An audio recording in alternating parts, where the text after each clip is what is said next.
So this video shows the user how to actually handle a situation where you've got some of the building flat to the screen, some of the building at an angle. So we can see here we've got the angled section. We've already defined the rooms on the other side.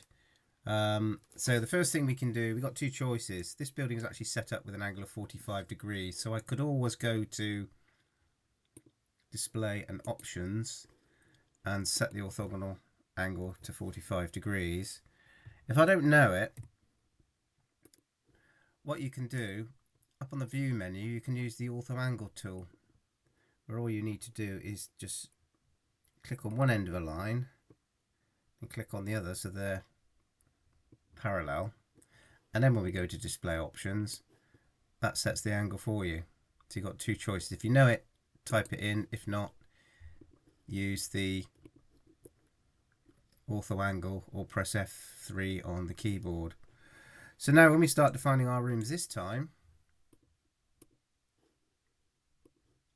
leave the room I'm currently in.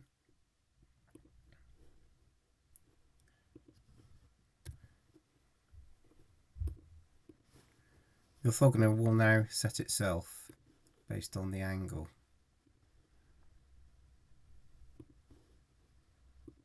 We go through the same process of selecting the face, putting the windows in,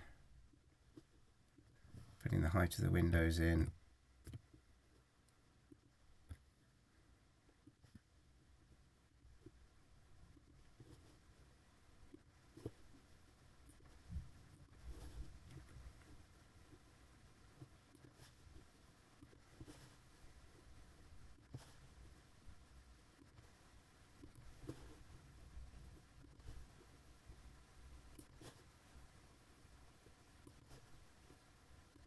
putting an internal window in.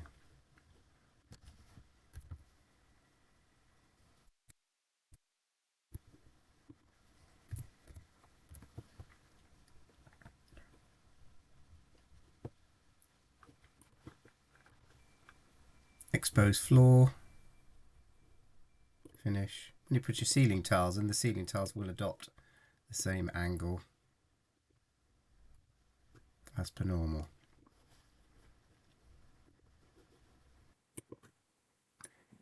So if we relate this to the 3D model, we can see here that I've set up from the atrium perspective, I've set up hashtag virtual boundaries for the breaking down of the atrium on both heights, which is effectively this face here and this face here. These atria are full height all the way through. And what I've also done is effectively in the display options in the room drawing set up my virtual partitions to be bright yellow, thicker, so I can see where all the virtual partitions are. So it's fairly straightforward when doing the spaces. Do everything flat to the building, change your orthogonal, and notice how the ceiling tiles will go in relation to the room boundaries as well. There's another video in the piping section on how to run your piping, and it's the same with the ductwork as well, so it won't be a ductwork one, but in the piping set of videos there's another one using this model as the basis of how to handle multiple pipe orthogonal allocations as well.